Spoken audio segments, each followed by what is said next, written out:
When the Nazi soldiers came to take her away to Treblinka camp in Begast, Lena Goldstein managed to hide under a pile of German uniforms in a laundry. It wasn't the first or last time Lena had tricked the Nazis or watched them take someone she loved off to the extermination camps.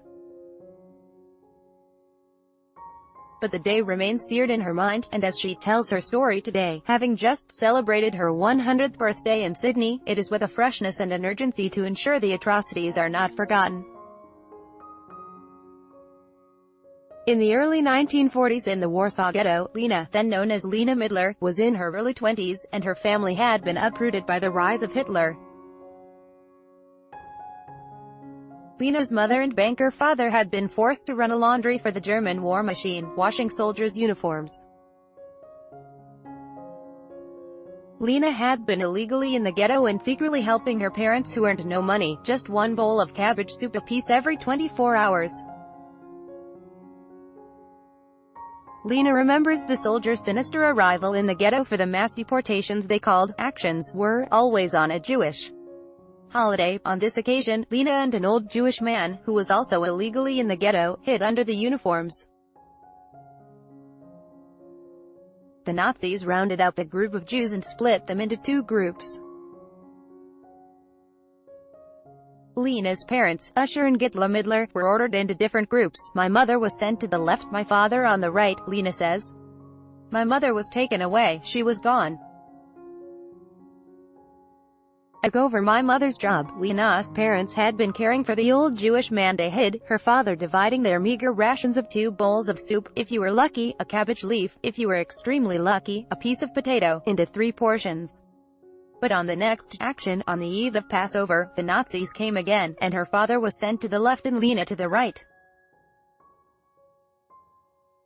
Lena knew what that meant and ran after her father but was stopped by a soldier with a whip. I didn't want to live without my parents, she says. I was beaten up and dragged back to the laundry. My father was gone and the old man was gone. By that stage, a handful of Jewish deportees had managed to escape Treblinka, and the ghetto knew it for the notorious death camp. It was not a work camp, as portrayed by Hitler's army. As she tells her story, from the comfort of an aged home in Sydney's eastern suburbs, Lena muses on how you never know, why am I alive today when they are all gone. But as her story emerges, it becomes clear that a little luck and a lot of quick-wittedness saved Lena Midler from extermination. The Midlers had been a comfortably off family in the Polish city of Lublin when, before the outbreak of World War II in 1939, the Polish government had begun enacting official anti-Semitism. From 1935, Jews were limited from professions such as medicine, banking and journalism. Lena managed to enter legal studies at university, but when the Polish authorities began segregating Jewish students, violence broke out in the lecture halls. Lena's boyfriend, Simon Rosenkrantz, went to France to study engineering, and she was accepted in 1939 to study in Brussels. But in 1939, Hitler had different plans for me, she says. After war broke out, Lena's brother Modus went to Brest, just over the border between Poland and Russia. She later found out Modus married, had a 2-day-old daughter and had paid a man to smuggle his young family from the Brest ghetto to safety. The smuggler killed all 3 of them in the forest, she says. In Warsaw, Lena's boyfriend Simon returned and got a very nice job in a factory making weapon parts. They only accepted engineers and watchmakers, Lena says. Simon asked Lena's parents for her hand in marriage, an act she said was not only a matter of love, it was a matter of keeping someone safe. My parents were very happy, except I did not agree with it, she says. My sister had gone to Russian-occupied Poland. My brothers were gone. I said no, it was a fateful decision. In one of the Nazis' actions, the entire workforce of the weapons factory was sent off to Treblinka, and Lena never saw Simon again. Lena was recruited by the resistance movement in the Warsaw Ghetto to fight against the Germans and assisted fellow Jews in the struggle for survival. She stole uniforms and light bulbs, which were filled with kerosene and used as Molotov cocktails against German troops. But after her mother and then her father were taken from her, and with the Warsaw Ghetto more than decimated from 450,000 people to 35,000, Lena decided death would be okay. I thought if I have to die, tomorrow is Passover. I got myself dressed and went for a walk, Lena says. Passage to and from the ghetto was not permitted and punishable by death. You were shot dead, no questions asked. I just wanted to go to be killed by them, Lena says. Instead, a series of extraordinary events happened. As Lena walked past two German guards, they called her over and offered her a cigarette and then a packet to give to her boyfriend. When Lena told the guards her boyfriend was no longer alive, the soldiers told her to come back in a few days with her hair bleached so she didn't look so Jewish, and they would let her through. Lena was full of admiration for the soldiers but wondered, why should they take chances and risk their lives for me? I haven't got any money. When she returned home, a slip of paper was under the door with a note from the relatives of the old man her father had hidden and fed in the laundry. The note suggested her father could come and join them in a hiding place they had for 4 people, with 1 space spare. Lena decided she should seek out her other remaining brother who was hiding in another part of the Warsaw Ghetto. She wanted to tell him about something unheard of: the German guards' offer to help her, even though she had decided not to take up their offer. No one was allowed out on the street, so Lena had to reach her brother through a series of cellars and attics. Her brother told her to take up the guard's offer. He said, I can't help you, and you can't help me. Everybody here will probably disappear. There won't be anyone to confirm what went on here.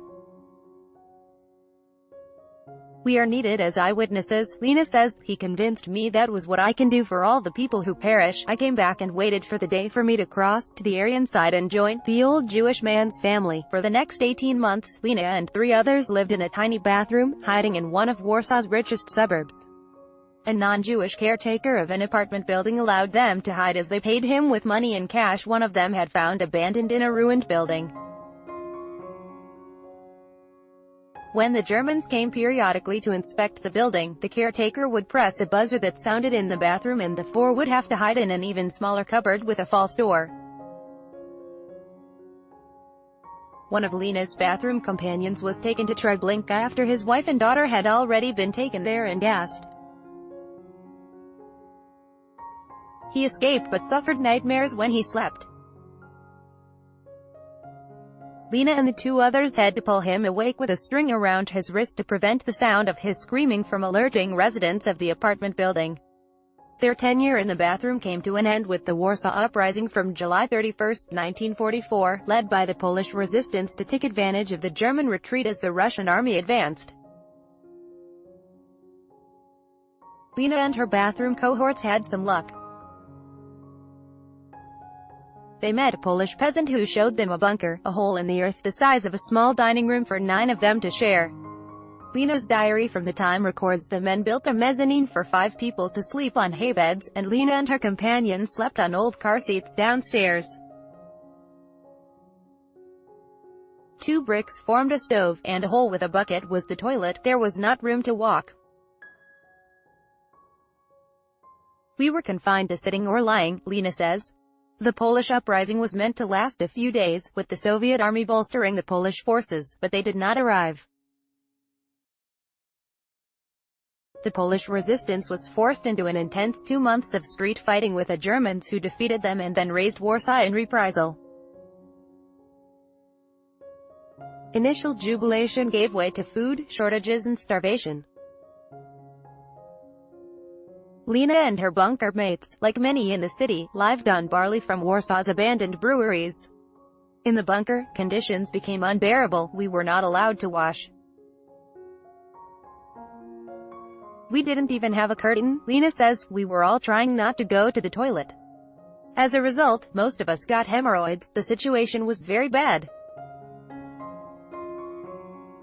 6 months of this. After a while, the upstairs people on the mezzanine, Lena says, felt they would rather die than live like that, and were at risk of disclosing their secret bunker to the enemy. We didn't know what to do to keep them quiet, so I started writing. Bunker Weekly, a satirical newspaper. A page from the first edition of Bunker Weekly, translated from Lena's original Polish and dated November 7, 1944, says the newspaper cost 1 cigarette. It reads, "We present to you, dear readers, the first edition of our Bunker newspaper. Our task will be to inform you about all events of interest to the citizens of our small but stormy country. As our paper progresses, we shall also introduce an advertisement section. Even now our newspaper looks very promising, as it has the distinction of being the only newspaper in the world read by all citizens without exception, irrespective of religion, gender, nationality, age and education. The only temporary problem is the chronic shortage of paper, which has a negative influence on the aesthetics of its external appearance." Lena's humor worked.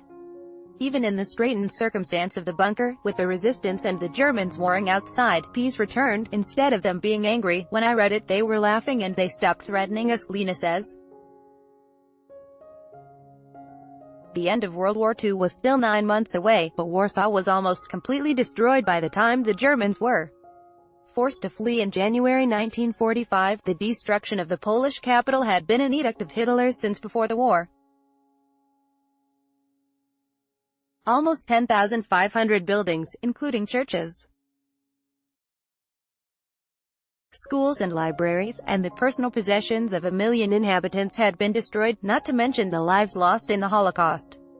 Lena had a sister, Fela, still alive somewhere in Russia, but she didn't know where. But a few more miracles remained for her family. Fela had gone to Russia to search for her husband and had found him at a train station where he was searching for her. Lena was working for the committee formed to help post-war repatriation and met a Russian soldier who was returning home and needed help with writing a letter. Lena wrote the letter, and even though that was part of her job, the grateful soldier offered to help her and carried a letter back to Russia. He promised to show wherever he stopped. The letter had the names of Lena's sister and her husband, and at the first place he stopped, someone knew of them. After the war, Lena met a Jewish man who had been separated in the death camps from his wife and daughter. He had survived 3 camps, not knowing if they had lived, with no shirt and no shoes, just newspapers on his feet, wearing trousers made from sugar bags, and a swollen, infected face. Alex Goldstein and Lena Midler liked each other, but he was respectful and patient of his wife's potential to have lived through the Holocaust. It was very decent of him. Probably she was killed, Lena says. If she had survived, I would have her on my list. Lena and Alex married once in Poland, under a different name because Goldstein was not very popular then, and again after they emigrated to Australia in 1949. Lena's sister and her husband came to Australia too, and both sisters had children and settled in Sydney. Lena's story bears witness to what happened in World War II and forms part of a book by Barbara Miller, If I Survived, at Candace.Sutton at news.com.au.